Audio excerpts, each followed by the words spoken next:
السلام علیکم ورحمۃ اللہ وبرکاتہ۔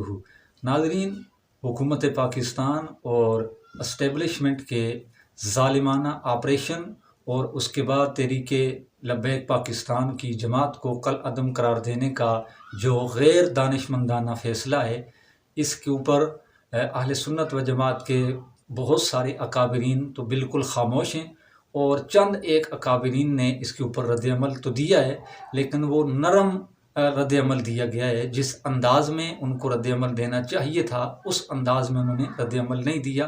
بالکل معمولی سا اور بالکل جس کو کہتے ہیں نا نرم اور ملائم لہجے کے اندر انہوں نے رد عمل دیا۔ کوئی سخت رد عمل اس کے اوپر ابھی تک نہیں آیا۔ تو اس کا اہل سنت و جماعت کو بہت بڑا نقصان یہ ہوا کہ نہ صرف پاکستان کے اندر، اب تو مغربی دنیا کے اندر بھی اس کے اثرات پھیلنے لگے ہیں۔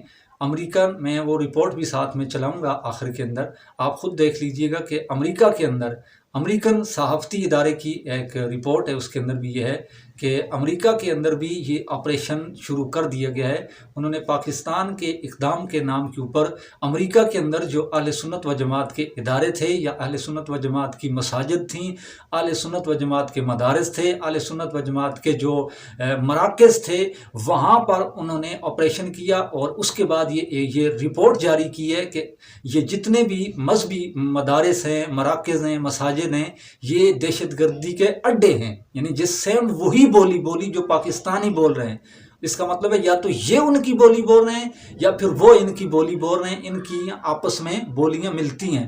تو انہوں نے جیسے سیم پاکستان کے اندر مدرسوں کے اوپر اٹیک کیا جاتا ہے، مراکز کے اوپر، اسلامی جو مراکز ہیں ان کے اوپر کیا جاتا ہے، بالکل وہی انداز اور وہی الزام امریکہ کے اندر کیا گیا۔ اب یہ امریکہ تک نہیں رہے گا، محدود نہیں رہے گا، یہ اب دیگر مغربی ممالک کے اندر بھی پھیلے گا۔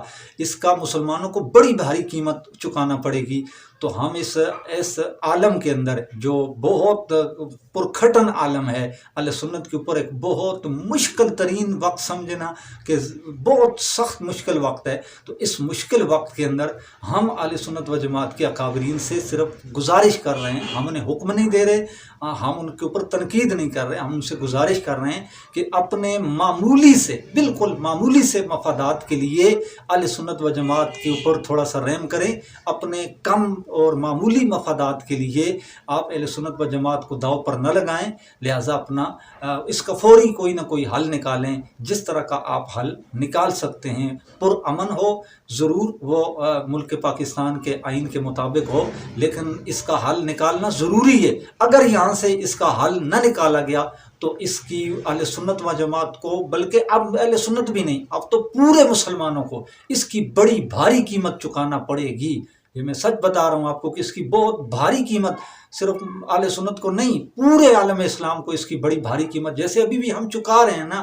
آپ دیکھ لیں کہ مسلمانوں کے ساتھ مغربی دنیا میں کیا ہو رہا ہے، اسرائیل کیا کر رہا ہے، لیبیا کے اندر، شام کے اندر، چیچنیا کے اندر، اور کتنے ممالک ہیں، کیا ہو رہا ہے، کشمیر کے اندر کیا ہو رہا ہے۔ تو یہ سب کچھ اسی وجہ سے ہو رہا ہے کہ ہمارے مسلمانوں کے اندر خود کچھ کمزوریاں ہیں، تو لہٰذا ہمیں اس کے لیے کچھ نہ کچھ حل ضرور نکالنا ہوگا۔ اللہ تعالی ہم سب کا حامی و ناصر۔